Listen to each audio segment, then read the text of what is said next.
Okay. നമ്മൾ H ആറിൽ work ചെയ്തുകൊണ്ടിരിക്കുന്ന പല ആൾക്കാർക്കും അറിയാം ഇന്ന് റിക്രൂട്ട്മെന്റ് എന്ന് പറയുന്നത് വളരെ ടഫസ്റ്റ് ആയിട്ടുള്ള കാര്യമാണ്. അതുപോലെ തന്നെ എംപ്ലോയീസിനും ചെറിയ കുറച്ച് കാര്യങ്ങൾ ഓരോരോ കമ്പനിയിലേക്കുള്ള റിക്രൂട്ട്മെന്റിന്റെ പ്രോസസ്സുകളിലും കാര്യങ്ങളിലെല്ലാം ഒത്തിരിയധികം ചേഞ്ചസ് വന്നിട്ടുണ്ട്. അപ്പോൾ പണ്ട് നമുക്കൊരു എക്സ്പീരിയൻസ് ഉണ്ടായിരുന്നു, ഒരു ഫേസ് ടു ഫേസ് ഇന്റർവ്യൂ നടത്തി അങ്ങനെയൊക്കെയായിരുന്നു ചെയ്തുകൊണ്ടിരുന്നത്. ഇന്ന് നമ്മളൊരു റെസ്യൂം കിട്ടിക്കഴിഞ്ഞാൽ ആ റെസ്യൂം നോക്കുന്നത് തന്നെ ATS-ലാണ്, അതായത് ആപ്ലിക്കൻ ട്രാക്കിംഗ് സിസ്റ്റം എന്ന് പറയുന്ന ഒരു AI മോഡലിലാണ് ഇതാകുന്നത്. അപ്പൊ ഇതിനകത്തേക്ക് നമ്മൾ അയക്കണം എന്നുണ്ടെങ്കിൽ എങ്ങനെയാണ് ഒരു ATS ബേസ്ഡ് ആയിട്ടുള്ള ഒരു CV എങ്ങനെ റെസ്യൂം ഇതാക്കണം, വീഡിയോ ഞാൻ ചെയ്തിട്ടുണ്ട്, നിങ്ങൾ നോക്കുക. അതോടൊപ്പം തന്നെ ഇത് കൂടാണ്ട് കുറേയധികം HR പ്രോസസ്സുകൾ ഓട്ടോമേറ്റഡ് ആയിട്ടുണ്ട്, AI സിസ്റ്റംസ് വന്നിട്ടുണ്ട്. അതായത് മൾട്ടി ടാസ്കിങ് AI ഇതാണ് വരുന്നത്. അപ്പൊ ഞാൻ വളരെ സിമ്പിൾ ആയിട്ട് നോക്കിയാൽ നമുക്കറിയാം, നമ്മുടെ ഒരു എക്സ്പീരിയൻസിന്റെ ബേസിസിൽ എംപ്ലോയീസിന്റെ ഇത് എടുക്കാറുണ്ട്, അതായത് പ്രീവിയസ് കമ്പനി എക്സ്പീരിയൻസ് അല്ലെങ്കിൽ അവരുടെ ഇതെല്ലാം ചെക്ക് ചെയ്യാൻ വേണ്ടി വിളിക്കുന്നത്. ഇപ്പൊ നോർമലി അത് AI ടൂൾസ് ആണ് ചെയ്യുന്നത്. അത് കോൾ ചെയ്യുന്നുണ്ടാവും, മാനേജറുമായിട്ട് സംസാരിക്കുന്നുണ്ടാവും. ഇതെല്ലാം AI ഓട്ടോമാറ്റിക് ആയിട്ടുള്ള വോയിസ് കമാൻഡ്സ് ത്രൂ ആണ് അതെല്ലാം ചെയ്തുകൊണ്ടിരിക്കുന്നത്. അപ്പൊ അങ്ങനെയുള്ള ഒത്തിരിയധികം ചേഞ്ചസ് ഇന്ന് സിസ്റ്റത്തിൽ വന്നിട്ട് അപ്ഗ്രേഡ് ആയിക്കൊണ്ടിരിക്കുന്നത്. അപ്പൊ അതിനെക്കുറിച്ചുള്ള കുറച്ച് അവയർനെസ്സിന് വേണ്ടിയിട്ടുള്ള കാര്യങ്ങളാണ് ഞാൻ ഇപ്പോൾ പറഞ്ഞുകൊണ്ടിരിക്കുന്നത്. നോർമലി അത്യാവശ്യം MNC-കളിലൊക്കെ അപ്ലൈ ചെയ്യുന്ന ആൾക്കാർക്ക് അറിയാം, നമ്മുടെ ഓൺ ബോർഡിങ് HR-ലുള്ള ഏറ്റവും ഫസ്റ്റ് ഇതാണ് ഒരു ഇന്റർവ്യൂ പ്രോസസ്സ്. ആപ്ലിക്കേഷൻ വന്നു, ആപ്ലിക്കേഷൻ ഇതാക്കുക, ഇന്റർവ്യൂവിന് വരിക, ഇന്റർവ്യൂ കഴിഞ്ഞിട്ട് ഓൺ ബോർഡിങ്ങിലേക്ക് വരിക. ഇപ്പൊ ഇന്ന് ആപ്ലിക്കേഷന് വേണ്ടിയിട്ട് നമ്മളൊരു CV സെൻഡ് ചെയ്തതിന് അത് ATS-ൽ കൂടിയാണ് കംപ്ലീറ്റ് ആവും. പിന്നെ ഇന്റർവ്യൂസിന് വരുന്ന ആദ്യത്തെ ഫസ്റ്റ് റൗണ്ട് സെക്കൻഡ് റൗണ്ട് ഒക്കെ നോർമലി മൾട്ടി ടാസ്കിങ് ആയിട്ടുള്ള AI സിസ്റ്റംസ് യൂസ് ചെയ്തിട്ടാണ് ചെയ്യുന്നത്. ഇത് കഴിഞ്ഞ് മൂന്നാമത്തെ സ്റ്റെപ്പാണ് ഇനി സെലക്ട് ആയി ഓഫേഴ്സ് എല്ലാം നെഗോഷിയേറ്റ് ചെയ്തു, നിങ്ങൾക്ക് ഓഫർ ലെറ്റർ എല്ലാം കിട്ടി, നിങ്ങൾ ജോയിൻ ചെയ്യുന്ന സമയത്ത് ജോയിനിങ് പ്രോസസ്സ് കംപ്ലീറ്റ് ചെയ്യുന്നത് ചാറ്റ് ബോട്ടുകളാണ്. അപ്പോൾ ഈ ചാറ്റ് ബോട്ടിലേക്ക് ഉള്ള രീതിയിലേക്ക് കാര്യങ്ങൾ ഓട്ടോമേറ്റഡ് ആയി കഴിഞ്ഞു. ഇപ്പോൾ എൻക്വയറി മാനേജ്മെന്റ്, ഇനിയുള്ള സംശയങ്ങൾ കാര്യങ്ങളെല്ലാം നോർമലി ഒരു ഹ്യൂമൻ റിപ്ലൈ ചെയ്യുന്നതിന് പകരം ചാറ്റ് ബോട്ടുകളായിരിക്കും റിപ്ലൈ ചെയ്യുന്നത്. നിങ്ങൾക്ക് ആ ചാറ്റ് ബോട്ടുമായിട്ടായിരിക്കും സംസാരിക്കേണ്ടി വരുന്നത്. ഓക്കെ,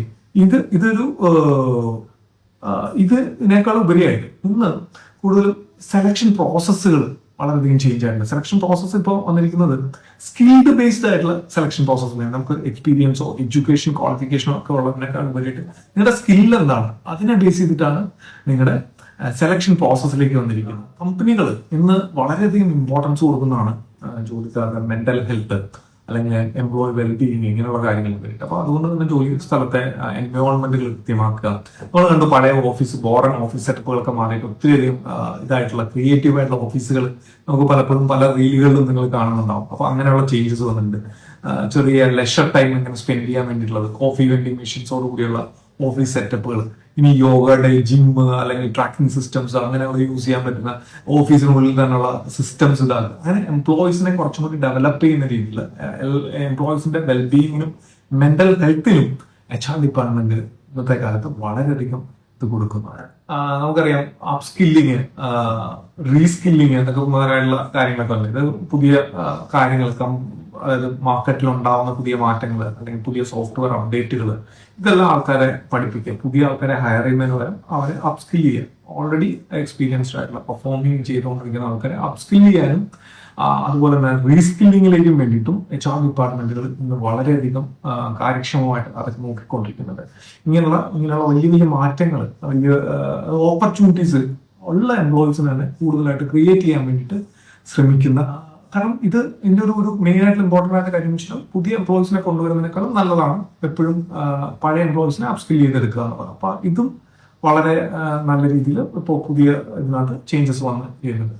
അതുപോലെ തന്നെ പീപ്പിൾ അനലിറ്റിക്സ് നോക്കുന്നുണ്ട്. അതായത് ഒരു എംപ്ലോയി പെർഫോമൻസ് കമ്പനി വിട്ടുപോയാലുള്ള റിസ്ക് എന്താണ്, ഇതൊക്കെ നോക്കിയിട്ട് ഈ ഒരു അസസ്മെന്റ് ഒക്കെ നടത്തിയ ശേഷമായിരിക്കും ഒരാൾ റിസൈൻ ചെയ്ത് കഴിഞ്ഞാൽ അയാളെ എങ്ങനെ ഇതാക്കണം എന്നൊക്കെ നോക്കണം. അപ്പൊ ഇപ്പോഴും ഞാൻ എംപ്ലോയീസിനോട് പറയുന്ന കാര്യം അല്ലെങ്കിൽ ആരോട് പറയുന്ന കാര്യം എന്ന് വെച്ച് കഴിഞ്ഞാൽ, നിങ്ങൾ നിങ്ങളുടെ കമ്പനിയിലെ ഏറ്റവും ഇമ്പോർട്ടന്റ് ആയിട്ടുള്ള ആളാണ്. നിങ്ങളുടെ വർക്ക് മാത്രമല്ല, നിങ്ങളുടെ വർക്കിനെ എത്ര ബെറ്റർ ആയിട്ട് ചെയ്യാൻ പറ്റും എന്ന് നിങ്ങൾ പഠിക്കും. അപ്പോൾ തീർച്ചയായിട്ടും നിങ്ങൾക്ക് വേറെ കമ്പനിക്ക് മാറി പോകേണ്ട നിങ്ങളുടെ കംഫർട്ട് സോൺ വിട്ടുമാറണ്ട. പലരും പറയും കംഫർട്ട് സോണിനൊക്കെ ബ്രേക്ക് ചെയ്യണം എന്നാലേ ഗ്രോത്ത് ഉണ്ടാവും. ബട്ട് അങ്ങനെയില്ല. കംഫർട്ട് സോണിൽ ഇരുന്ന് കഴിഞ്ഞാലും ഗ്രോത്ത് ഉണ്ടാവും. നിങ്ങൾ working very hard, you get എന്താ പറയുക, നിങ്ങൾക്ക് കൃത്യമായിട്ടുള്ള കാര്യങ്ങൾ കിട്ടുന്ന സമയത്ത്, നിങ്ങൾ കൃത്യമായിട്ടുള്ള കാര്യങ്ങൾ കമ്പനിക്ക് വേണ്ടി ചെയ്യുന്ന സമയത്ത്, നിങ്ങൾ കൃത്യമായിട്ടുള്ള പ്രോസസ്സിലൂടെയാണ് പോകുന്നതെന്നുണ്ടെങ്കിൽ തീർച്ചയായിട്ടും നിങ്ങൾക്ക് ഗ്രോത്ത് ഉണ്ടാവും. അതുപോലെ തന്നെ ഇപ്പോൾ വേറെ പുതിയ മോഡലാണ് ഹൈബ്രിഡ് മോഡൽ എന്ന് പറയുന്നത്. അതായത് വീട്ടിൽ നിന്നും കുറച്ച് നാൾ വർക്ക് ചെയ്യാം, ഓഫീസിൽ നിന്നും വർക്ക് ചെയ്യാം. അപ്പൊ ഇങ്ങനെയുള്ളൊരു ഇതുണ്ട്. അതുപോലെ വർക്ക് ഫ്രം ഹോം കമ്പനികൾ പലപ്പോഴും ചെലവ് കുറയ്ക്കുന്നതിന്റെ ഭാഗമായിട്ട് സീനിയർ എംപ്ലോയീസിനൊക്കെ എല്ലാം തന്നെ വർക്ക് ഫ്രം ഹോം ഫെസിലിറ്റി കൊടുക്കാറുണ്ട്. ഇപ്പൊ നമ്മൾ ചെന്നൈയിലായിരിക്കും നമ്മുടെ ഓഫീസ് ഉണ്ടാകും, ഫിസിക്കൽ ഓഫീസ് ഉണ്ടാകും, നമുക്ക് കൊച്ചിയിൽ നിന്നായിരിക്കും വർക്ക് ചെയ്യുന്നത്. അങ്ങനെയുള്ള ഓപ്പർച്യൂണിറ്റി UK ബേസ്ഡ് ആയിട്ടുള്ള കമ്പനികളുണ്ട്. അവർ ട്രിവാൻഡ്രത്തും കൊച്ചിയിൽ നിന്നൊക്കെ ഹയറത്തിലുള്ള ധാരാളം ആൾക്കാർ എനിക്കറിയാം. അപ്പൊ അവരൊക്കെ അവിടെ ഇവിടെ ഇരുന്നിട്ടാണ് വർക്ക് ചെയ്യുന്നത്. റിപ്പോർട്ടിംഗ് ടു UK ടൈമിൽ UK കലണ്ടറിൽ അവിടെ ആയിരിക്കും റിപ്പോർട്ട് ചെയ്യുന്നത്. ഇത് ഇങ്ങനെയുള്ള ധാരാളം ചേഞ്ചസ് ഇന്ന് ഹയറിങ്ങിനകത്ത് വന്നിട്ടുണ്ട്. അപ്പോൾ നിങ്ങൾ HR ഹാൻഡിൽ ചെയ്യുന്ന ആൾക്കാർക്ക് എല്ലാവർക്കും ഇത് കുറെ പേർക്കൊക്കെ അറിയാൻ പാടില്ലാത്ത ആൾക്കാർ ഇങ്ങനെയുള്ള അപ്ഗ്രേഡുകൾ തീർച്ചയായിട്ടും മനസ്സിലാക്കുക. നന്ദി.